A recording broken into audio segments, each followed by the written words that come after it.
results-oriented evaluation is actually really, really bad for digging down into how do you get the signal out? How do you figure out what part of the decision is good and should be repeated and reinforced, and what parts of the decision should you change, and what was due to luck and what was due to skill? Because basically, I think about the outcomes as creating kind of a gravity well that pulls everything else into it and overshadows anything else you can see. So if we go back to the Pete Carroll example, I think that this shows you why that is. If I tell you this decision and I tell you that the ball was intercepted, it's like you can't see past that. It becomes like almost like a visual illusion. Like you're looking at, these lines, and you cannot help but see one line is longer, no matter whether those lines are exactly the same length or not. And because you know the outcome, you cannot help but see the decision as poor, and your mind will work to make it fit with the quality of the outcome. Your mind will work to make that decision make sense as a bad decision, to go with the bad outcome. And then when I give you the thought experiment and I say, well, imagine that the ball was caught for a touchdown, it just becomes the opposite. And it's like, okay, now your mind goes into overdrive trying to make it, to give all the reasons why it's a good decision. The thing that I think that's kind of counterintuitive, you really want to understand why something happened. What was the contribution of luck and skill? How do you dig down into what's the signal and what's the noise? Welcome to Think Bigger, Think Better, where we explore how you can apply insights from visionary leaders and the most provocative philosophers and scientists of our time to make your life and our world a better place. Here's your host, author and speaker, Paul Gibbons. Hey, welcome back to Think Bigger, Think Better. So a lot of what we talk about on Think Bigger, Think Better is about decisions. That is thinking better. And today's podcast with Annie Duke is on decision-making under uncertainty. But first, I want to thank everybody for listening. Thanks for your support on Facebook, Patreon, Twitter, or wherever. Please share if you find the podcast interesting and valuable. We have some amazing guests coming up this summer. We will have shows on depression, addiction, and very soon with Jeremy Hyman's, author of the superb book, New Power. But first, let's talk a little bit about poker. I started playing poker in 2009 and delved right into it, getting a coach, discussing poker with other professionals, and reading everything that was available. I got reasonably good, and for a few years after I sold my business, I turned pro. I still play, and every summer I trudge to Vegas for 6 weeks to play the World Series of Poker. I would not say that I'm one of the best players in the world, but for the over 55s, not too humbly, I'd say I'm probably in the top 100. I have been ranked as highly as 700 out of all players in the world. So I go to Vegas in the hope of winning a world championship bracelet, which there's enough randomness in poker where, one day that's something that I'm a kid with a dream, as we say in the poker world. So how is poker relevant to life? And how is poker relevant to thinking better? And how can understanding a little bit about how poker works help you make decisions in life? Well, here it is in one line. Poker is about decisions that are probabilistic and made with imperfect information. That's worth repeating. Poker is about decisions that are probabilistic and made with imperfect information. So what do I mean? In poker, you can make the best decision. Say somebody bets all in, and you have 2 queens, which is a pretty strong hand. You judge, this is the imperfect information part, since you can't see what they actually have, that you have the best hand enough of the time to call. You can't be sure. They might have king, or ace, but on balance, the math said you're ahead of the distribution of hands they might have. So you call. They have jack, and you're a 4-1 favorite. But the flop brings a jack and you lose. You made the best decision, but lost.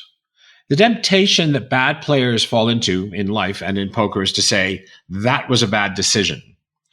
The other temptation, the great cognitive error, is when you attribute your winnings to skill, but when you lose, you attribute it to luck. Great players do the opposite. People who gamble for a living on Wall Street, for example, tend to attribute their success to their magnificent wisdom and foresight, making them not always the most pleasant company. But when the market goes against them, luck is to blame. So enough about poker. Everything I've just said about poker equally applies to life. Life is full of probabilistic decisions made with imperfect information. In the words of the great Prussian general von Clausewitz, who wrote the preeminent book on military strategy, Vom Kriege, on war, strategy is fog, friction, chance. The fog is ambiguity. Friction is the loss of momentum from real-world slippages, and chance is random events that dramatically shift outcomes. The modern recasting of this is called VUCA, volatile, uncertain, complex, and ambiguous.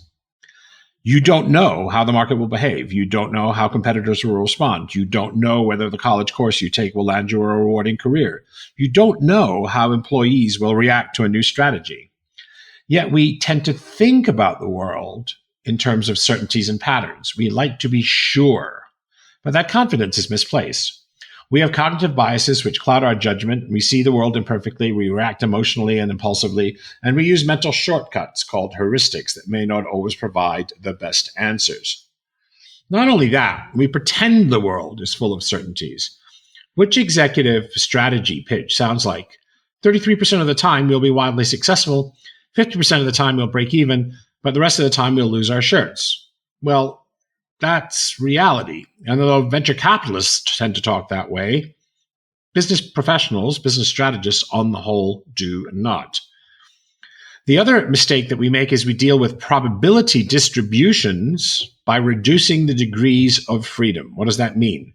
That's the simplification you make when you take a distribution of probabilities and replace it with a single number, an average ROI, or an average ROC, or an average margin. But that is also a terrible mistake.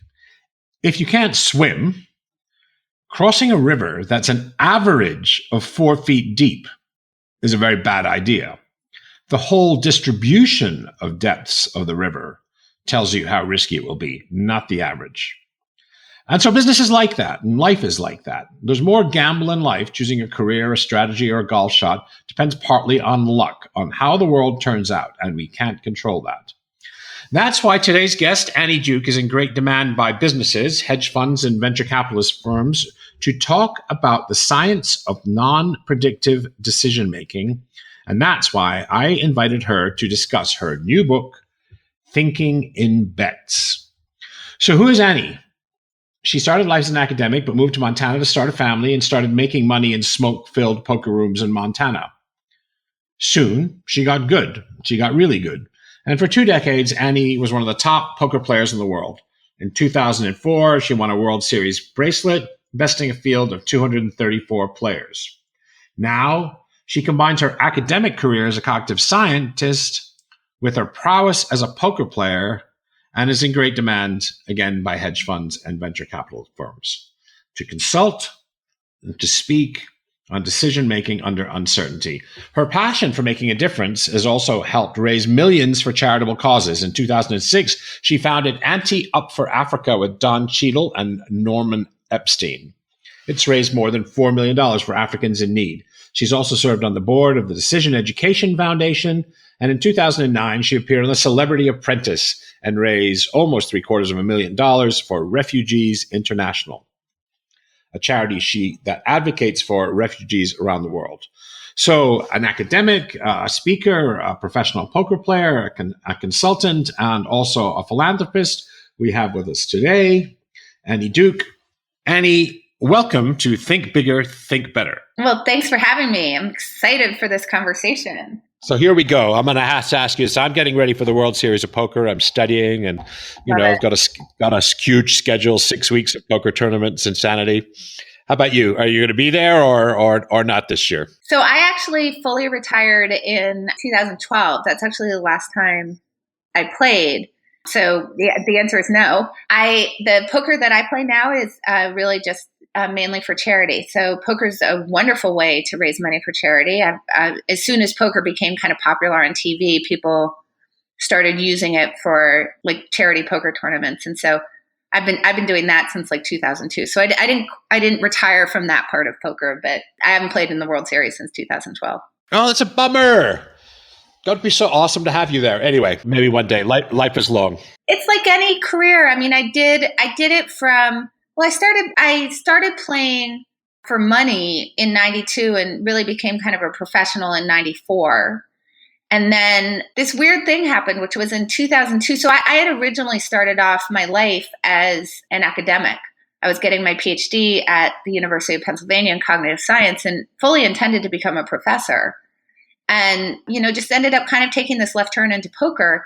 And then in 2002, this guy named Roger Lowe, who I'm very grateful for, asked me to come and speak to a group of his options traders. Actually, he asked Eric Seidel to do it, and Eric Seidel doesn't like public speaking. So he recommended me. And I came and gave this talk to this group of traders. And from there, Roger I liked what I did and started referring me out. And it was this moment in time where I had to sort of merge what I had thought of, what I'd been thinking about in graduate school in terms of cognitive science and decision making and learning, with how poker might sort of bolster that and inform it and refine it in a way that I could communicate it to other people. And it was this really beautiful collision of the two things that I was very passionate about up until that point in my adult life, which was poker and science. And I started developing a speaking career. So I was doing that. It's just people didn't kind of know that I had this career the whole time. And by the time 2012 rolled around, it was actually a very big part of my life. And then, in 2011, as you know, the poker economy really collapsed and really started contracting. There was obviously my brother had some stuff with that collapse and the DOJ shutting online poker down because he was associated with Full Tilt, which got shut down. And then I had a company called Epic Poker that was a startup trying to sort of create a PGA of poker, and that failed. And, it just was a really unhappy time. It was also right around, my mother died at that time too. It was like a lot of stuff happening in my life. And I kind of looked around at my life and I was like, what am I getting joy from? Like, what am I really happy doing right now? And the speaking, it's, the thing about speaking is it's so completely the opposite of zero sum. Oh, yes. Yeah, that's great. I got into poker when you were getting out of it. So I started playing seriously. I got a coach in 2009, and then I briefly turned pro in 2011, 2012, meaning that just I played full time. And now, quite frankly, until I write a New York Times bestseller, which, nets me $5 million and $100,000 speaking fees, which may not happen. Let's face it. A lot of people would like that. Even if you get a New York Times bestseller, do you make $5 million? Like, I don't know. I don't know what you make. Writing books is not a way to get rich. I'm just for everybody. I call it my get poor quick scheme. Yes, exactly. My book's enormously successful. It's like number 3 in organizational change. The income's like in the thousands. I make that in 20 minutes playing poker. Exactly. It's like really good for buying some mac and cheese, I guess James Comey's probably making $1 gazillion from his book. But for most of us, this is stuff that's, our passion. Yeah, I know. People told me there wouldn't be much money in writing books. I was like, yeah, but mine's going to do really well. Well, it did do really well. There's still no money in it. Anyway, tell listeners something that's a little funky about Annie, something slightly quirky or eccentric or something slightly weird off the beaten track about you. First of all, I think that most listeners would find it quirky that I played poker for a living for 18 years. I suppose. But I suppose you're already out there. So how much further out there can you go, right? Well, okay. So I'll tell you, I'm a vegan. All right. That's cool. Yeah, that's probably quirky. Oh, here's something that people probably wouldn't expect from Annie Duke.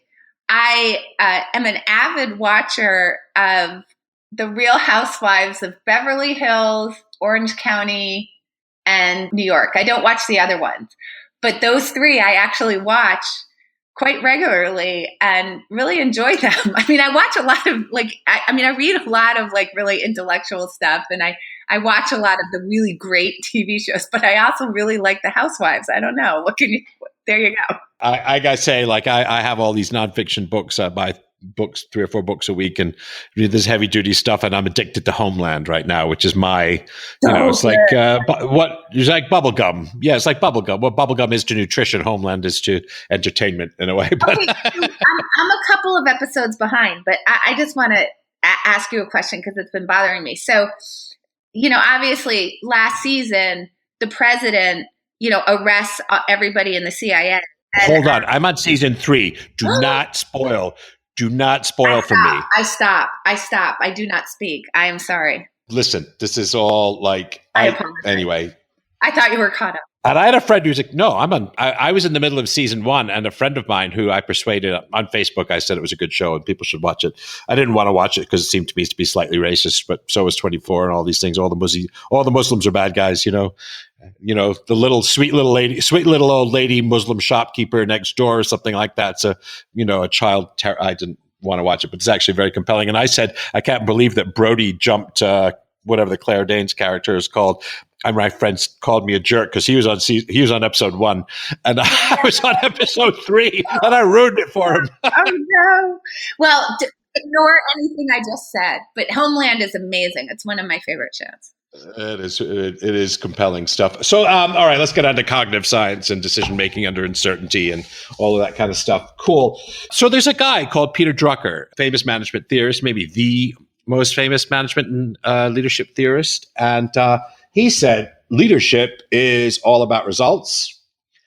And in business, most managers are exalted to focus on results, and careers are broken on short-term results. If you're a banker and a big trade goes well, that can make your career. If it goes badly, look for another job perhaps. And the same with big projects. So anyway, let me ask you this, Addie. What mistake are people making when they talk about results the way they do? Yeah, so I think that what we want to do, and you gave a little clue in there, is there's a difference between short-term results and long-term results. In the same sense that there's a difference between one coin flip and 10,000 coin flips. If we do like 4 coin flips and I ask you to call it, and you call heads and it lands heads 4 times, I'm like, oh, that was unusual, but okay, that's fine. He got kind of lucky. But if we flip it 10,000 times and somehow you call heads correctly, 9,000 of those times, now I can say that, okay, there's something going on with this Paul guy. Right? So I think that the problem is that in the short run, and for most things in life, we generally don't have enough data to say anything particularly valuable from just looking at results. And this idea that we're supposed to be results oriented is actually really counterproductive to making sure that we're good decision makers. So there's 2 problems here. The Monday morning quarterback, something you're very good at is talking about sports. I know nothing about sports, but you start the book with a great sports example, which I think is really illustrative. You can tell it better than me. What's the story there? Sure. So this is the first problem with resulting, which is that in general, what we do is we really connect together much too tightly the quality of the outcome or the quality of the result with the quality of the decision making. So a very famous example, and then actually I can give you another example that's not sports related that's really recently in the news. But the famous example that I opened the book with is Pete Carroll and the Seahawks are on the 1-yard line of the New England Patriots. And it's the Seahawks are a football team, so are the Patriots, right? Is that right? Yes, they're both NFL teams, and it is the Super Bowl. And they're on the 1-yard line, which means they are 1 yard away from scoring out of 100 yards available. It happens to be the last play, the last few seconds, rather, of the game. So the Seahawks are down by 4. A touchdown gets you 6 points. So obviously, if they can score a touchdown here in the last 26 seconds, it's very likely they'll win the game because the Patriots won't have enough time to march it back down the field. So this is a really, really important moment, obviously, in this game. And the Seahawks have a player named Marshawn Lynch, who is a very, very good short yardage running back. And they're expecting that Pete Carroll's going to hand this ball off to Marshawn Lynch. But instead, he calls a pass play. Russell Wilson, the quarterback, passes the ball. and it's intercepted in the end zone by a guy named Malcolm Butler. So, and that's and a game GG, as we say in the gaming world. Yeah, GG. So what ends up happening is you can hear Chris Collingsworth actually calling the play, just saying like, "Oh my God, this is such a horrible play. This is ridiculous." And then the next day, the Monday morning quarterbacks, as you said, didn't disagree. So when you looked at the headlines, pretty much across the board, it seemed to be an argument about whether it was the worst play call in Super Bowl history or the worst play call in football history, period. So right. There wasn't any disagreement that it was a horrible play call. And when Pete Carroll was asked about it, what he said was that he agreed that it was the worst result of a call ever. And I think that that's a really important distinction because nobody makes that distinction. Right. Nobody makes that distinction. Just because it was a disastrous result doesn't mean it was a disastrous decision. And there's a really easy way to be able to see into that, which is, and across the board, when I ask people to do this, people really have the same reaction. I say, okay, so imagine that Pete Carroll. But how could you say that they lost? That's the thing that people say, oh, well, how could you say it was a good decision? They lost. Right. So, and this is what I tell them. I say, imagine that Pete Carroll called that same pass play. Malcolm Butler passes the ball. I mean, not Malcolm Butler.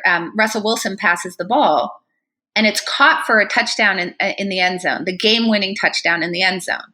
What do you think about that play now? And people actually, they'll straight out say, well, then it would be a great play.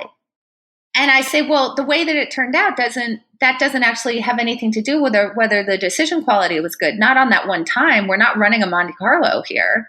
So the fact that you're being so swung around by whether the result was good or bad in terms of your analysis of the decision tells you what's going on here, tells you what's wrong.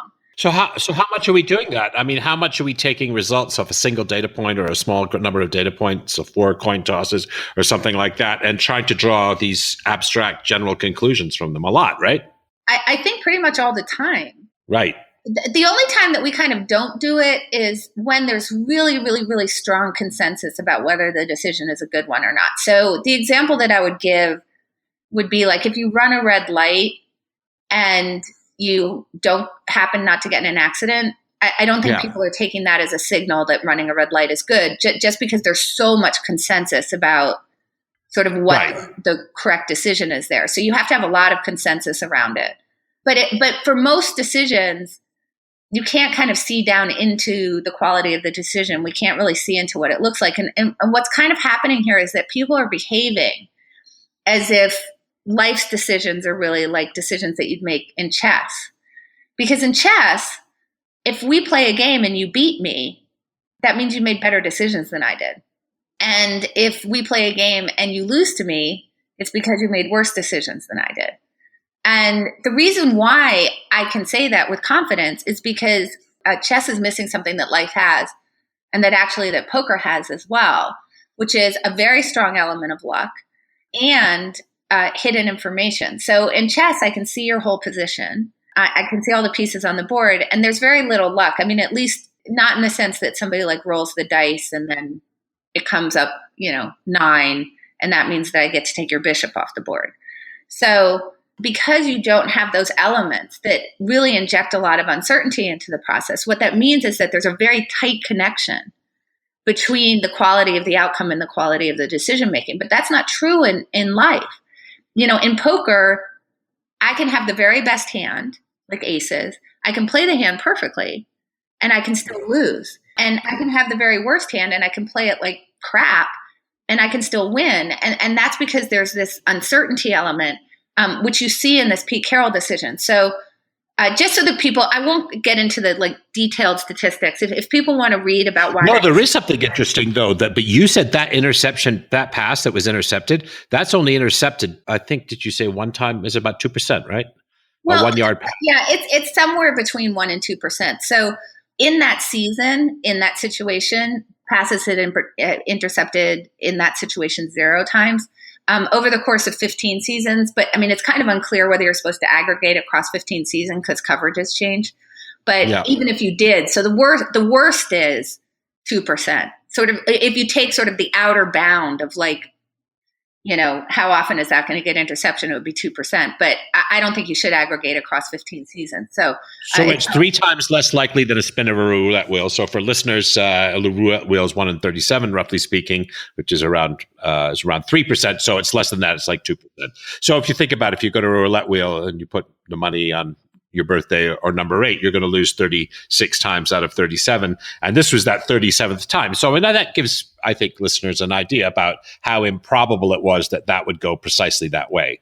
Right. And so one would hope that we don't think someone made a bad decision because something that was 1% to happen happened. And there were a lot of actually good things that came from that decision. The main thing is that the 2 running plays that you would get in if you hand it off to Marshawn Lynch, by passing the ball, you actually get those 2 running plays anyway because, obviously if the ball is caught for a touchdown, you're done. But when the ball isn't caught for a touchdown, when it's dropped, it stops the clock and gives you enough time for those 2 running plays. So, but if people want to, read sort of more of the math, they can either read my book or they can go to 538. A guy named Benjamin Morris actually wrote quite a bit about this. And there's another guy, Brian Butler, who wrote for Slate, who actually went into some really good analysis of this. I think the be all and end all, though, is that Bill Belichick thinks the play was brilliant. I don't know who he is. He could be a reality television star, as far as I'm concerned. Bill Belichick is the coach of the New England Patriots. They're the one that won the game. And Bill Belichick has 5 Super Bowl rings. So let's call Bill Belichick a really, really good coach. And he was actually the opposing coach for that play. And he's actually very strongly defended that play. Now, that's interesting, but are we falling into the same trap? If we say he has 5 Super Bowl rings, therefore he's a very good coach, are we following into this results trap? No, because, or is that enough data? Because he's got a long enough record. He's got a long enough record. I will say that poker players who play online, they talk about 20,000, but there are people who win, they put a couple $100 online and they win and win and win and win and win. But a professional poker player who's an online poker player doesn't have a reliable sample of poker hands until he's reached like 50,000 hands. That's right. And so this is the wonderful thing about poker. And this is why that the poker economy remains as strong as it is because there's enough luck in the game. So somebody who is quite poor at the game is going to win often enough. And sometimes they'll do it mostly because they're not very good. They'll get their money in terrible. And they'll win an improbable result. And they'll feel like heroes. There's enough dopamine surging through their system there that keeps them coming back and also persuades them that they're much better than they are. Because in poker, you put down all of your success is due to, of course, your beautiful arcane skill and deep knowledge of the game. And every time you lose, you're unlucky, which is a lot of the ways that people think about life, right? Yeah. So I think that you actually just dug down into something really important. So obviously with Belichick, he's been coaching for so long and he has so many wins under his belt, not just Super Bowls, but, making it to the playoffs and what his, record is and whatnot, that we can say something about his coaching skill. But not for most people, right? Like, as you said, like you need a lot of hands under your belt before you can start saying anything interesting. And the reason is that there's so much luck and there's so much hidden information involved. So there's a reason why chess is not a huge gambling game. And nobody watches it except for me. I mean, I watch it every day, but there's not that thrill. Yes, right. If you're better than me in chess, even by just a little bit, you're going to win all the time. You're going to win all the time. So why would I ever gamble against you? But in something where there's luck and hidden information, so there's lots and lots of uncertainty that creates this, disconnection, this very loose relationship between decisions and outcomes. What ends up happening is that when you lose, it's very hard to see into why. I mean, I think that this is kind of the interesting thing. So with resulting, we're not evaluating our own outcomes, right? We're just sort of looking at Pete Carroll and we're saying, like, did he do a good job or not? And we can't see down into what was the information that he had when he made that decision and how much luck is involved. Nobody's flashing a sign that says 1% on the screen for me. Right? I can't see it. So now I've got to go back in and try to sort of figure this out. Like, was it a bad decision? Or was it due to these elements that were kind of outside of his control? And because I'm not emotionally invested in Pete Carroll in the same way, like I just look at that and I say, well, if it's a bad outcome, it must be a bad decision. If it's a good outcome, it must be a good decision. But with ourselves, what we do is something a little bit different. The way that we sort of dig in to this disconnection between outcomes and decisions is we turn it around to make ourselves feel better about our outcomes. So what does that mean that happens? And this is what you just got to with this luck element in poker. If I win in poker, then I attribute it to the skill elements of the game, right? The things that I did. If I lose in poker, I can say there's enough rope that the uncertainty gives me that I can say, oh, it was just luck. And I can't do that in chess. If I lose to you in chess, I can't say, man, I can't believe how lucky Paul is. He's so lucky. That's right. Yeah, he was so lucky. Yes. You know, it's interesting. So just for listeners, I just want to say to listeners, first of all, Annie's book is not a poker book, not by a long straw. It's you could call it on business or personal development or business strategy. You could say, or decision making under uncertainty. So it's more likely to be reviewed in the Harvard Business Review than in Poker News. Yeah, I had a very nice review in the Wall Street Journal. So that's great. Oh, that's great. That's fantastic. So I'm jealous. I didn't get reviewed in the Wall Street Journal. And so I do want to say that. And I do want to say also that there are a couple of books which, from 10 years ago, there was a book called Fooled by Randomness by Nicholas Nassim Taleb, who he's a Wall Street guy like me, former Wall Street guy, recovering Wall Street guy. And, he basically says in that book that traders are deluding themselves. He says that most of us are deluding. Most of the successful people are deluding themselves, that somehow their success in life, whether that be wealth or fame, is due to their, consummate talent and hard work.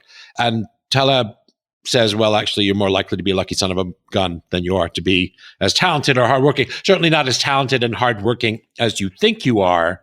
Where you were born and what schools, what advantages you have in life, where you were, all of that kind of stuff is stuff that we quickly discount, the sort of luck element. And we think, aren't I clever? Much as the newbie poker player does with the poker hand.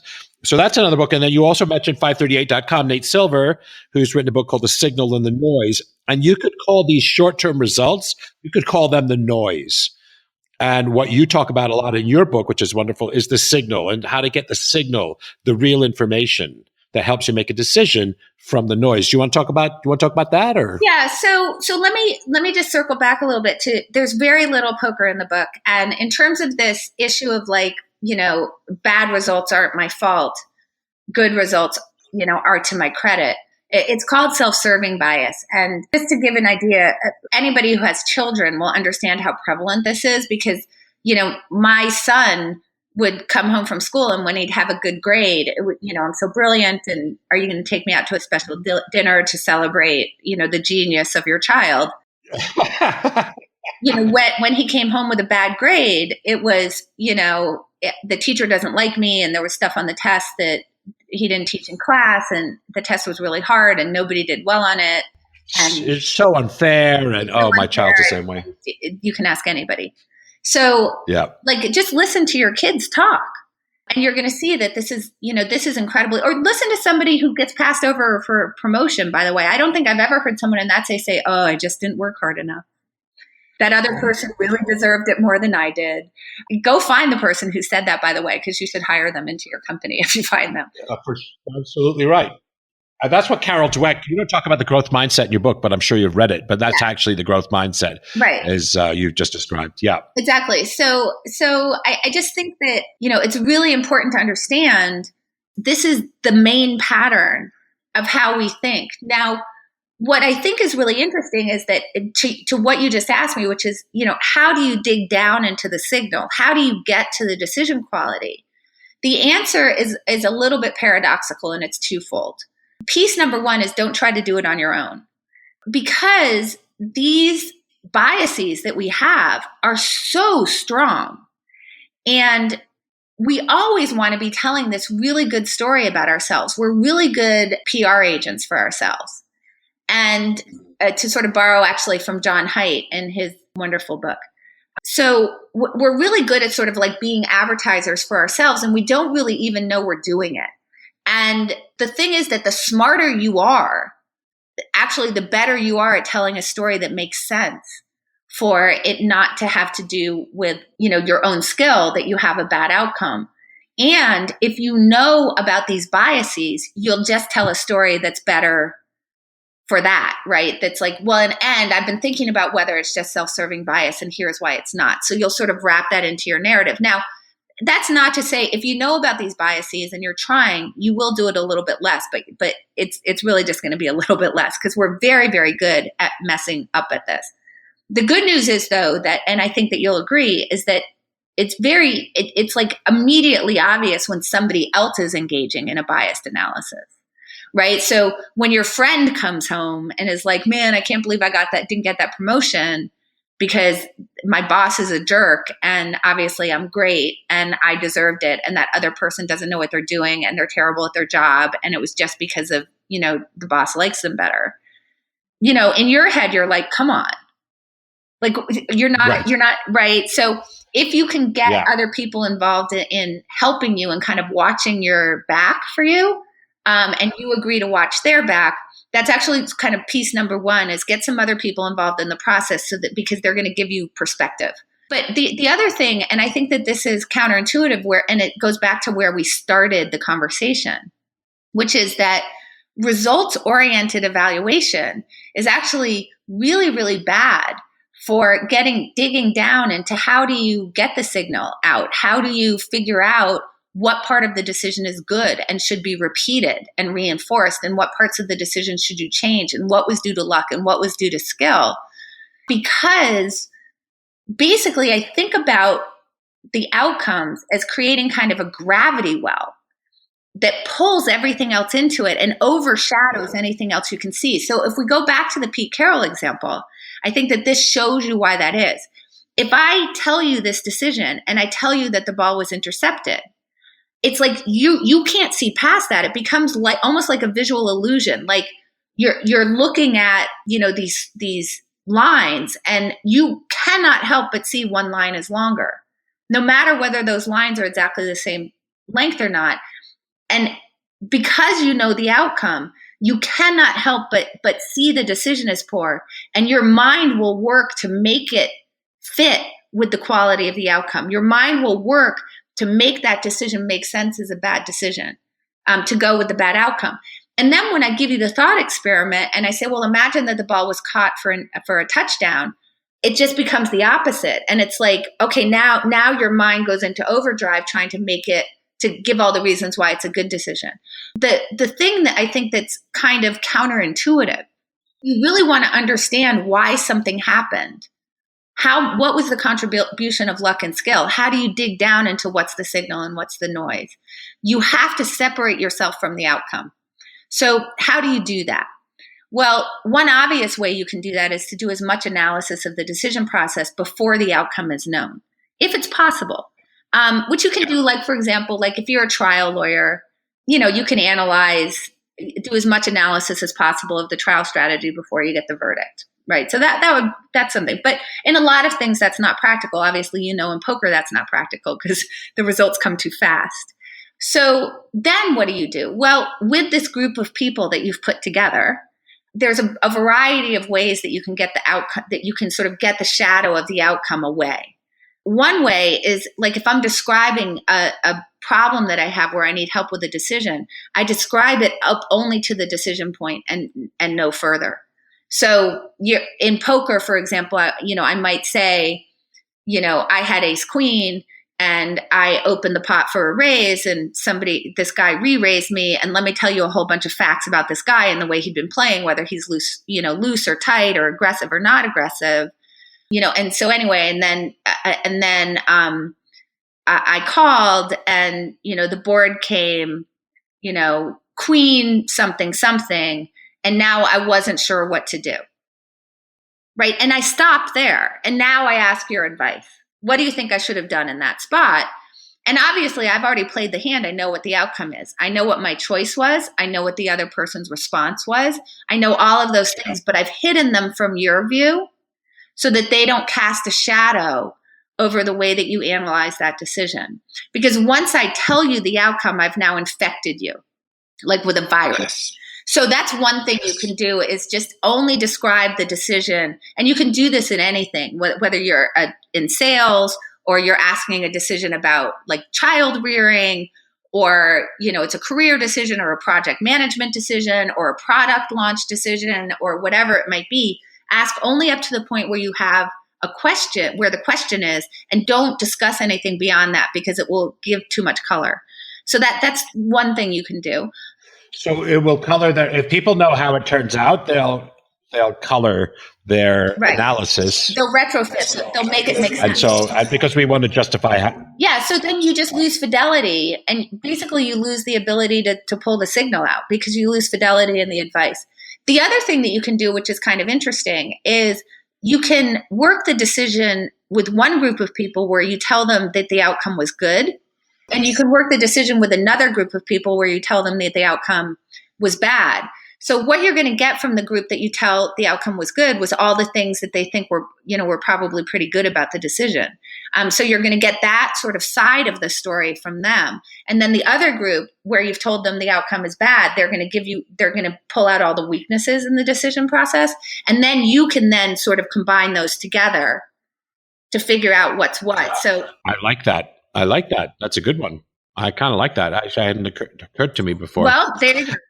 There you go. You can use that. So that's another way to do it. So, but all of it is separate people from the outcomes. And I want to also just make really clear that a type of outcome that we have in our lives is beliefs that we have.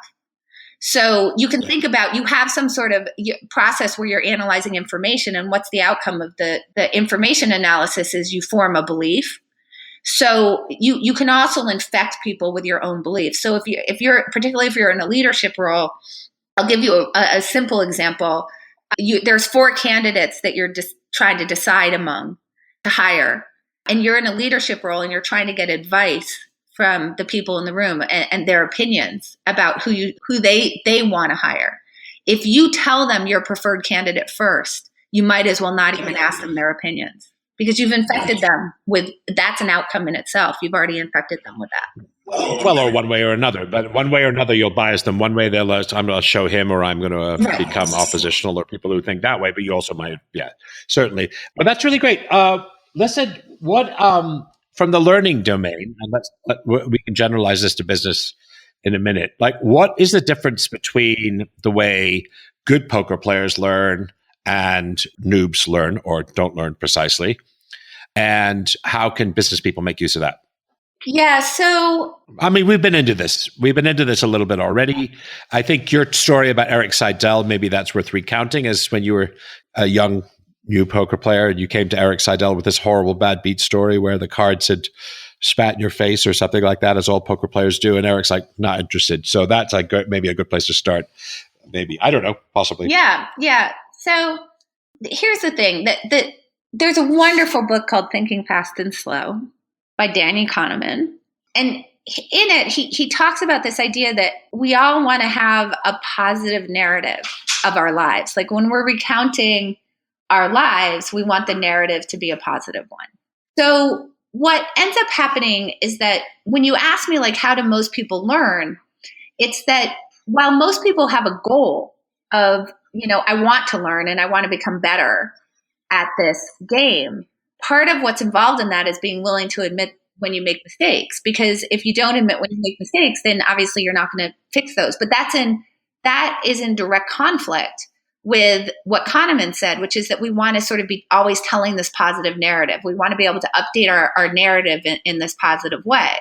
So what ends up happening with most people is exactly what we've been talking about, this kind of offloading of the bad results and onboarding of the good results, which really interferes with learning. Because we all sort of feel this way, what ends up happening is we go off, because everybody has groups that they talk their decisions with, whether it's at work or groups of friends or in the poker room or whatever it might be.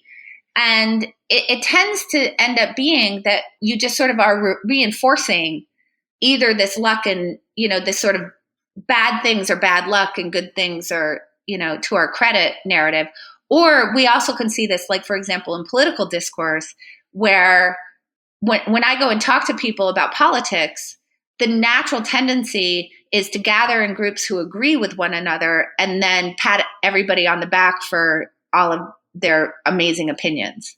Because that's another way to not admit a mistake, right? It's like, well, we all agree that this is the way that the world is and this is correct, and here's this supporting evidence, and we're all so smart, and yay us. So it's this kind of confirmatory style that can express either in a reinforcement of beliefs that you have, a reinforcement about predictions about the way that the future is going to be, or just a reinforcement of these very self-serving narratives that, when you listen to most people in a poker room, it's like, I'm going to tell you this horrible bad luck story that I had where I lost with aces and I'm so sad. And you're going to say, yes, that's very sad. I agree with you. How horrible. Now let me tell you my story of sadness. And we all go, yes, very sad, but we're all great players. Yes. That's right. The pity pot, the poker pity pot. Right. And it's like this unspoken social contract. It's like, here's another thing. Like, if I'm sitting with a friend of mine and they're complaining to me about how the last 3 people that they've dated are jerks, the expectation on my part is to say, oh, yes, I'm so sorry that you're dating those jerks. Oh, poor you. Right. And how does that happen to you? Exactly. I'd be breaking the kind of normal social contract if I said, well, do you think you might just be choosing jerks? Right. And that would be considered sort of an offensive thing to say. Well, that's what Aristotle called that a good friend. That was the definition for Aristotle of a good friend. Right. Someone who's prepared to say things like that. Exactly. So what this is, going back to this idea of get a really good group of people together, go find some people to do this stuff with you, but then create an intentional contract which breaks that social contract, where it's like, Paul, you and I are going to get in this group together, and when you come tell me about all the jerks in your life, I'm going to question how you might be contributing to that. And you're going to accept that because we've agreed that this is the way that we're going to interact with each other. When the example I give is very early on in my poker career, I had known Eric Seidel, who's an amazing player who has over $38 million in tournament cashes. I mean, this guy's really good. And I'd known him since I was 16 years old, but as a friend. So now it's 10 years later, and I've now become a poker player. So I've never interacted with him sort of in a professional capacity prior to this, right? Sure. So I go up to him, and I lost some hand, like we all do. Like, okay, whatever. I'm sure I was telling him, like, I had aces and I lost, whatever. And he very bluntly said to me, why are you telling me the story? First of all, don't onboard your emotional damage to me. Like, I lose hands a lot too. Like, I don't want to have to deal with your emotions about it as well. And by the way, do you have a question about this hand? Because I have no interest in hearing your bad beat stories. Like, we've all lost hands. I have a lot of interest in hearing your strategy questions. So if you have a question, go right ahead. But if all you want to do is complain to me about something that was in nobody's control because the cards just didn't go your way, then all you're doing is wasting my time and you're emotionally annoying me. Well, it's anti-learning too. What you're doing is you're adopting an unlearning or an anti-learning philosophy then. Is you're taking a bad result and attributing entirety to luck, and there's no opportunity for you to grow and learn. Right, exactly. So, I think that people think that was a really harsh conversation, but it was actually one of the most valuable things that anybody ever said to me. And from then on, now think about how that changed my behavior. Now, I really care about Eric's respect. He's a good friend of mine. I want him to think well of me. And so just separate and apart from the poker, I want him to think well of me because he's my friend. But also I've now come into poker and he's already an incredibly well-established and great player. And I want him to think well of me as a poker player as well now. So now he's told me the rules of the game. I have to come to him with questions. I have to come to him with places where specifically I think I made a mistake or where I've watched somebody else play and I don't understand their decisions. And I want to understand what he thinks of their decisions, not in a way to say, oh, they're an idiot and just run them down, but where I'm genuinely not sure whether they played well or not because I'm confused. right? So those are the two choices I have now in terms of poker conversations with him. So what does that do to me? Now, first of all, when I do talk about those hands with him, I'm learning because I'm getting mentored. But when I go back and play poker, I'm now processing the game differently. Instead of sitting at the table and just when I lose a hand going, wah, wah, wah, and getting sad. And when I win a hand going, look at me, I'm so great. When I'm at the table, I'm trying to collect material to now go talk to Eric about later.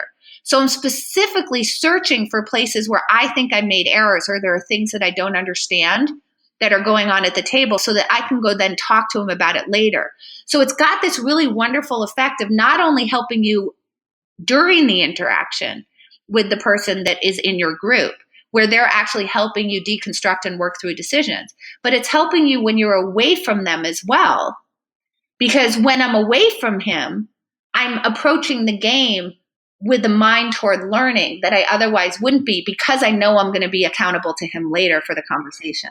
And you know what the next level beyond that is? And there's something that businesses make a lot. So one of the things I used to study is financial scandals, financial fraud in investment banks. And very often the place that was where the fraud happened, where Kidder Peabody or Lehman Brothers, wherever it was, there's many, many banks over the decades. And it was the place that was previously making the most money. So it was true in Baring Brothers, it's true.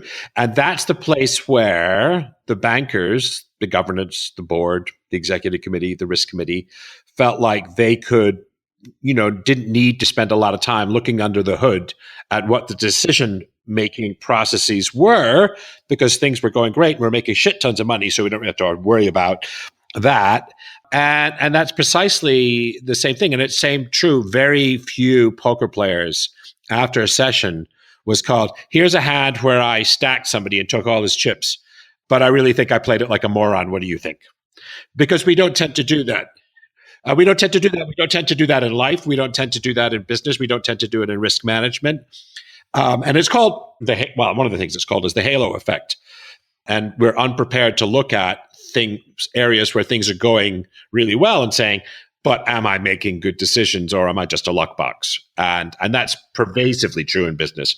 Because in business, among other things, business outcomes it's like poker. It's not quite as random, I wouldn't say, as poker, but it's more complex. So whether your product succeeds, a product launch, or whether your new business succeeds, there's 100 factors, 200 factors. So it's insanely complex, which makes it probabilistic, just like poker is. Yeah, actually, so I tell a story. There's a narrative that I have in my book, which is, I think, really helpful with what you're talking about, where I was working with a nonprofit that I'm actually on the board of called After School All Stars. And as a board member, I was trying to help them with their, with some issues around their grant writing that just had to do with really kind of understanding from a budgeting perspective when they had applied for a slate of grants, what the expected value of those grants were. So just so that people understand, it's like if you apply for a $100,000 grant, the expected value of that grant isn't $100,000 because you're not going to get it 100% of the time. So the expected value of the grant is whatever the grant award is, which is in this case $100,000, multiplied by the percentage of time you think you're actually going to get awarded that grant.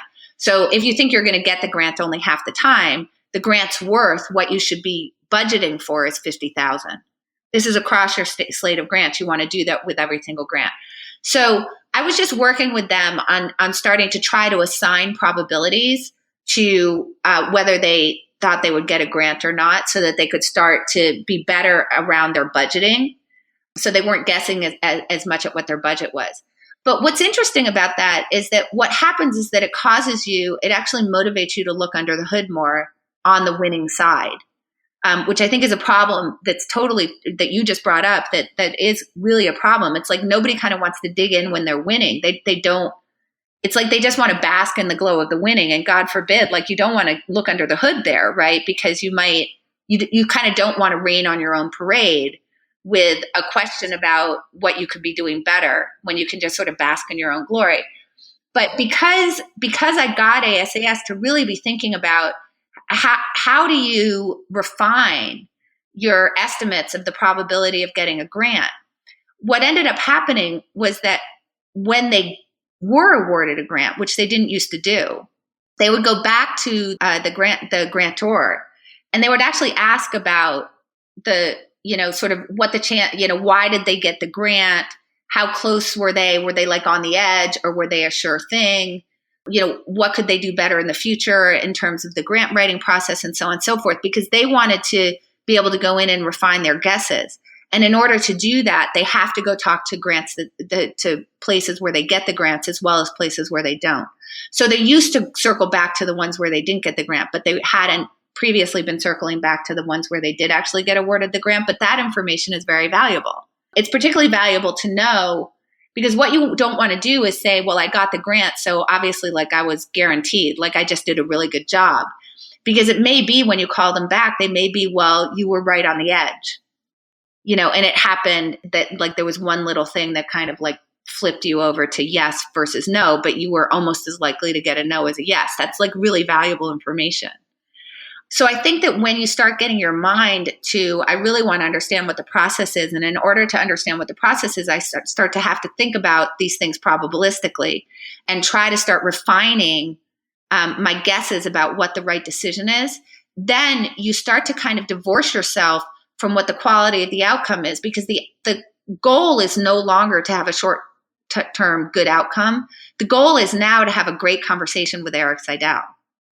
And in order to do that, you've got to be digging in on the win side and the loss side as much as possible. And that's where you're sort of getting your reward from now. That's where, if you go back to Kahneman, it's not like you're giving up that idea that I'm going to have a positive update to myself narrative. It's that what's triggering the positive update is now different. So it's learning. What's learning is learning and mastery. That's what's triggering the positive narrative and not results. Once Eric did that, once Eric really had that sort of like really blunt, sort of harsh conversation with me, what ended up happening was that the thought that I might just be like moaning about a hand was so, became so awful to me that was actually a negative update, right? It no longer created a positive update for me of just, well, if I can offload it to luck, then I'll feel better about myself. Now, because of what Eric had sort of contractually done with me, if I offloaded it to luck, I kind of just felt bad. And when I went up and said, you know what, I think I really butchered this hand, the ability to that I could go up and say that to him now became part of the positive update. So it just kind of changes. It changes sort of how you feel about process. Like how is it that you're sort of deriving that feeling that you're a good actor? And here's, personal growth people have been saying that when you're in victim mode, as you are when you're just the poor you luck, you have no power in the situation. But if you're self-aware and self-diagnosing, you recover your power. And yes, luck was a factor in this, but now you're sort of taking responsibility for what you're able to take responsibility, which is your decisions and your choices. And, the chips will fall where they may. And I think that's people talk about that in Stoicism or in sort of modern skepticism, modern Stoicism, as something as being philosophical about the results, as we can only, all we can do is make good choices. And then, in life, the chips will fall where they may. You practice on the golf course as hard as you will. And if it hits a sprinkler head, as you use another sports metaphor in your book, that's just one of those things. It doesn't devalue the effort that you put into your game or your overall excellence as a golfer. Right. Ray Dalio talks about swings versus shots, right? Is that you want to care about the swing.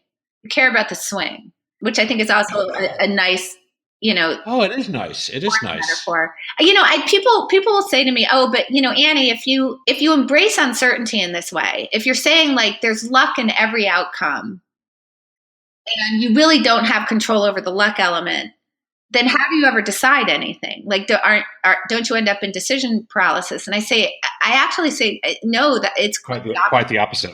That what causes us to be paralyzed in our decision is feeling like we can guarantee that somehow if we just did more work or we did more research, that we could guarantee the way that things are going to turn out.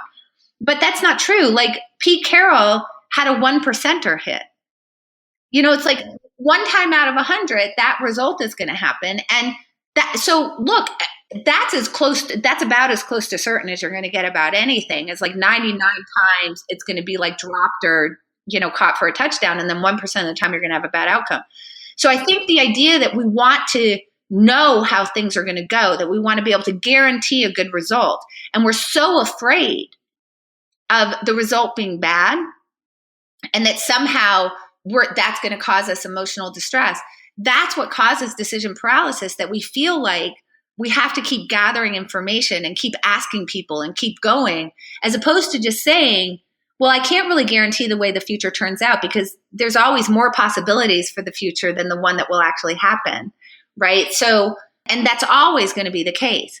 So I have to now I'm willing to say, well, at this point, I don't think new information is going to substantially reverse the decision that I'm going to make, right? Anything that I do beyond this point, having gathered the information that I have and talked to the people that I have, is only going to sort of refine the probabilities of which future I think will occur. But I think I've got a pretty good idea of which future is going to occur. And I'm pretty sure that given the information I have, that I've got the one that I want at a high enough probability that I'm just going to go ahead with it.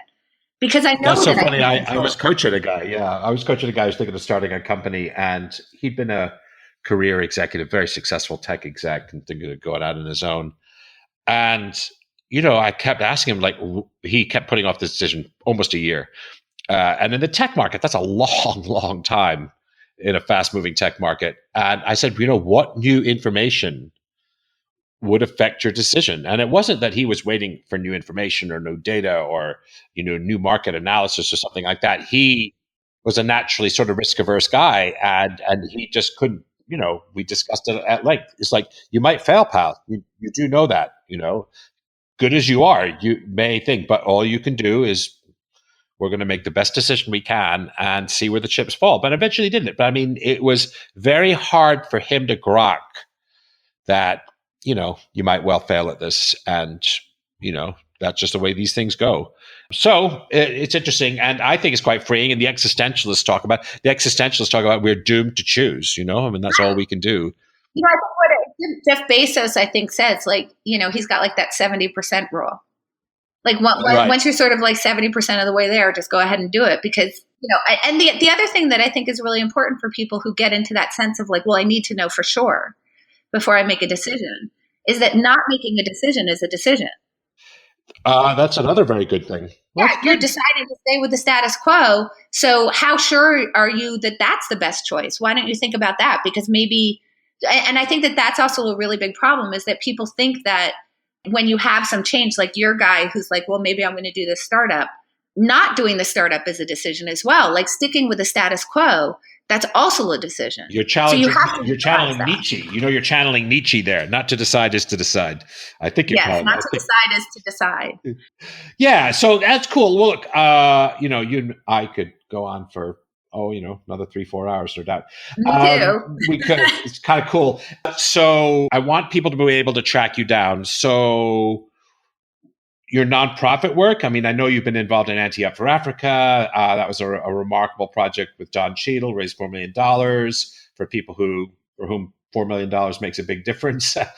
You've been involved in a number of things, but now what are you up to in the nonprofit sphere? Where can they find you? But also, where can people, where can people find you if they want to pay you $50,000 for a talk?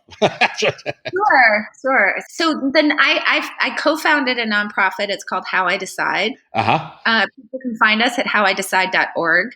And what we do is it's sort of twofold. We create programs and curricula to try to develop decision-making and critical thinking skills in youth, with a particular focus on underserved youth. Yep. Really kind of serving the whole decision ecosystem, all the way from decision fitness, which would be more in the mindfulness category, to habit formation, to probabilistic thinking, which we actually teach through fantasy football, getting people to start to really think probabilistically and about biases. And you and your sports. Yeah, well, it's kind of like go to where the kids are, and this gives us a chance to people about, overconfidence and, the Dunning-Kruger effect and bandwagoning, self-serving bias. So it's a way to really kind of teach people about biases in the way that you're interpreting your results in uncertain systems. So the kids seem to like it, and we really like that program. So that's one thing we do. And the other thing we're doing is really trying to work on being field catalysts. So get different people from disparate areas to start talking to each other about how we get more energy around this idea that rationality is really important and that we need to start making that a focus of education. So hopefully people will go to howidecide.org and explore there. If you want to donate, we would love that. But also if you just, want to spread the word, just getting people to pay attention to this is obviously really important. So very excited about that nonprofit. In terms of me, there's 3 different ways that you can connect with me.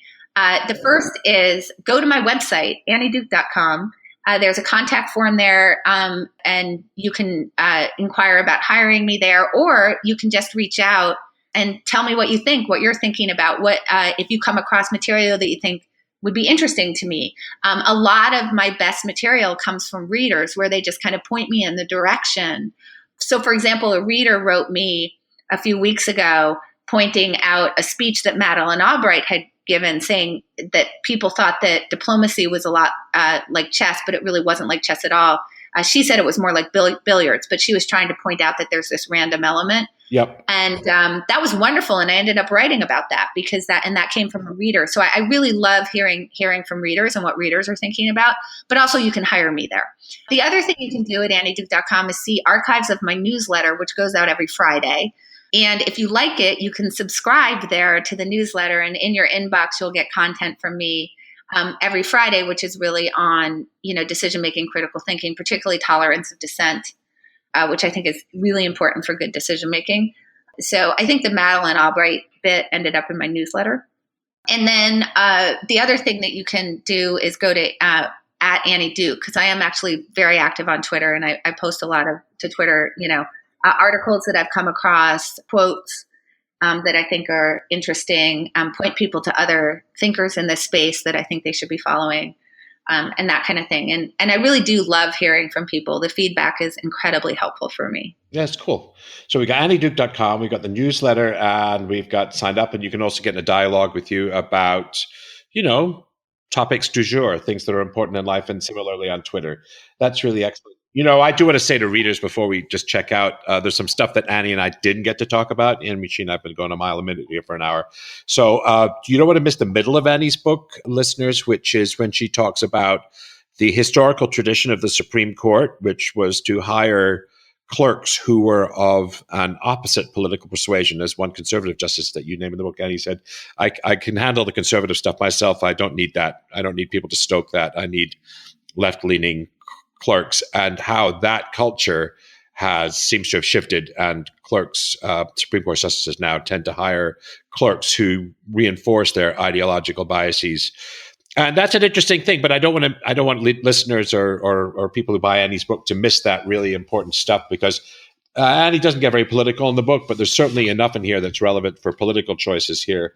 I want people to be aware. This is not just, again, a poker book by any stretch. In fact, poker's really a sidelight in it, something like that. It's really useful for political decision-making. It's good for consumer choices. It's good for particularly choices as a business leader. It's good for decision-making in teams. It's good for learning. It's good for understanding groupthink. It's good for understanding cognitive biases. And it's good for understanding how to, as Annie titled the book really beautifully, how to think in bets. So definitely want to get onto that. And Annie, I want to thank you.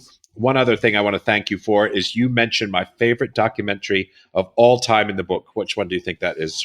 Favorite documentary? My favorite documentary of all time. And you, Annie Duke, mentioned it in your book. It's pretty early, too. My favorite documentary of all time. Pretty early in the book I mentioned it? Really early. Von Neumann. Well, yeah. Well, so yes. So John von Neumann is absolutely. He wrote a book called The Theory of Games, so he's the father of modern game theory, which is really decision making under conditions of uncertainty when there's multiple people involved. So for people who don't know, here's the daddy of all this stuff. He ran our Cold War strategy, but people also don't know about him that he's the father of the modern computer. Yes, indeed. And that he ran the Manhattan Project. So, I mean, this guy is like an amazing guy. And what I think is really incredible about him is that he's so important in the history of science, and yet nobody knows who he is. So, super duper geek. Yeah. So, right. So, generally, like I'll get up in front of audiences where, there's 1,000 people in the audience, and I'll say, does anybody know who John von Neumann is? And I might have one little hand go up over in the corner. Yeah. Now, when John Nash, who people are more familiar with, was his student. When I say John Nash, I'll get, maybe 25% of the room will raise their hand. And then when I ask who Russell Crowe is. Because Russell Crowe, right? Then everybody puts their hand up as soon as I say Russell Crowe. But it was The Ascent of Man. You talked about The Ascent of Man, which was I watched in 1972 with my parents, which is my favorite documentary of all time. It's a history of science, and I'm going to put a link to that in the show notes. And for me, that makes you a remarkable person if you like the same. Oh, well, thank you.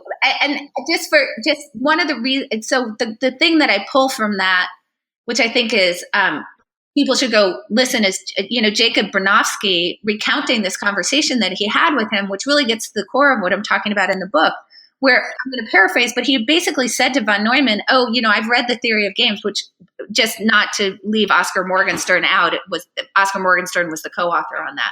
But he said, I've read The Theory of Games and it's very interesting, but how come you didn't base this game theory on chess? And von Neumann's response, and this is a real paraphrase, was chess is not a game, it's a calculation. Poker's a game. And what he meant by that is because in chess you can see all the pieces and you don't have the same luck element involved, that you can calculate out the game to the end if you had enough computing power.